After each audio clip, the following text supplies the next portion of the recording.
Paulo Guedes, como um típico ultraliberal, vive uma realidade cotidiana totalmente alheia, totalmente distinta da maioria da população que ele governa. Vejam aí que, no primeiro trimestre de 2021, quando o Brasil estava sem auxílio emergencial, em plena situação de Covid-19, percebam aí o que ele disse em 12 de março. Eu entro no supermercado, as pessoas me agradecem, às vezes falam, olha, nós rezamos pelo senhor, nós estamos sentindo o que o senhor está fazendo por nós. E isso me recompensa mais do que qualquer elogio.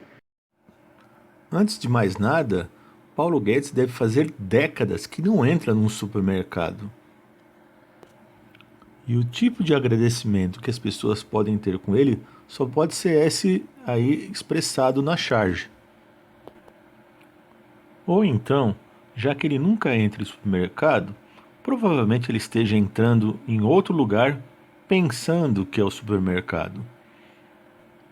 No dia 12 de outubro, ele concedeu uma entrevista exclusiva à CNN Internacional. Claro que uma entrevista recheada de lorotas, exageros e distorções econômicas em termos de análise. Mas quero destacar o trecho a seguir. We didn't give wage increases during just 2 years. We are implementing structural reforms. I think Brazil is the only country in the world that is implementing structural reforms during the pandemic. Independent central bank, fiscal triggers, regulatory frameworks. We are changing the regulatory frameworks for oil and gas, for electricity. Brazil is now the largest investment frontier in the world. Se orgulhar de ser o único país que, em plena situação de Covid-19, em vez de gastar dinheiro, reativar a economia, investir, coisa que até o FMI, nesse atual momento, recomenda, ao contrário, ele conduz reformas exatamente para esfolar ainda mais os trabalhadores. Conduz uma política cambial que dispara o dólar, claro que para benefícios próprios. E não é somente nos ganhos que ele está tendo nas offshore, porque isso é o que todo mundo está falando. Mas, digamos que se o combustível estivesse a R$ 4 e ele tivesse um lucro na sua empresa de 400 milhões, mas se o combustível custa R$ 7, em vez de 400 milhões, ele vai ter um lucro de 700 milhões. Perceberam que grande negócio para ele, essa alta do dólar? Ele não tem interesse nenhum em diminuir o preço do dólar. Ele ganha no offshore, mas também ganha com seu posto Ipiranga. E, obviamente, vai colocar a culpa em quem? Nas empregadas domésticas. Ou seja, o dólar alto é bom para as domésticas pararem de ir para a Disney. Se esquece de dizer que as pouquíssimas empregadas que foram para a Disney foi para empurrar carrinho, trocar fralda, cuidar da criança de dondocas, estilo daquelas da família dele, que não são capazes nem de cuidar do próprio filho nas férias.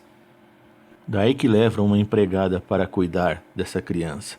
Mas isso é caso raríssimo, porque somente sendo muito rico, mais uma vez, no estilo Paulo Guedes, que pode acontecer uma situação como essa.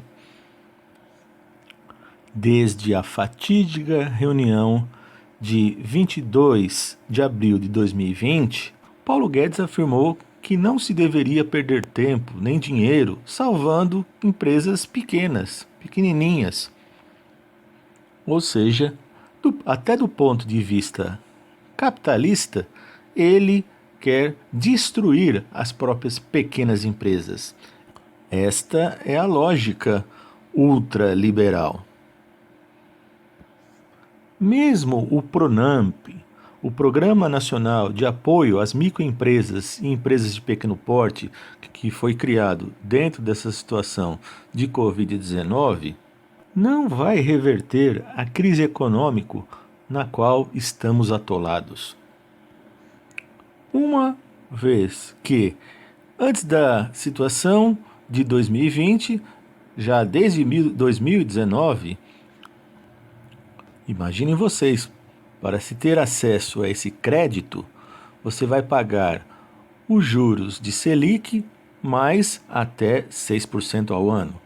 Quando isso foi criado em 2020, a Selic estava em 3,75%. Agora, em outubro de 2021, já está em 6,25%. Então você imagina, 6,25% mais 6% ao ano, ou seja, é como entrar no financiamento da casa própria e ser um grande candidato a perder o seu próprio imóvel. E assim vai acontecer com essas pequenas empresas e microempresas, agravando ainda mais o desemprego, a crise e a desigualdade social no nosso país. Mas Guedes, no seu mundo paralelo, no seu Brasil paralelo, jamais vai sentir os efeitos disso. Se a energia fica mais caro, ele tem condições sossegadas para pagar. Se a inflação está descontrolada, ele diz que não tem descontrole. Ele afirma que pobre não poupa. Ele põe a culpa do problema ambiental em cima da pobreza. Ele critica o dinheiro que é aplicado no FIES. Ele reclama que as pessoas querem viver até 100 anos. Ele quer que a classe média dê suas sobras alimentares para os pobres. Ele quer acabar com a isenção tributária dos livros, porque, segundo ele, só rico lê. E a disparada do preço do arroz é porque a vida dos pobres melhorou. E como um bom representante do governo bolsonarista, a culpa de quem é? A culpa é sempre dos outros. Mas sabemos muito bem de quem é a culpa dessa inflação, dessa carestia, do desemprego. Tanto é que esses itens foram muito bem retratados nas manifestações em Brasília, lá em 2 de outubro. A culpa da situação atual é sim do Guedes e do Bolsonaro. Quem não vive em crise são eles dois, seus familiares e os membros de sua classe dominante. Já a população vive de comer osso, pelanca, espinha de peixe. E assim seguimos construindo um cenário econômico onde o futuro será um cenário pré-Getúlio Vargas. Mas ele continua achando que está no caminho certo, ou seja, a sua formação teórica condiz com tudo isso que está acontecendo. Ele conduz com unhas e dentes a sua política ultraliberal. Esse é o seu jeito de ser e ir sendo do ponto de vista classista. E não pense vocês que fui eu que fiz essa montagem, não. Esses cartazes foram colocados lá na Faria Lima, local onde estão os pares, os parças do Paulo Guedes. Paulo Guedes continua achando que está no caminho certo e o país vai decolar.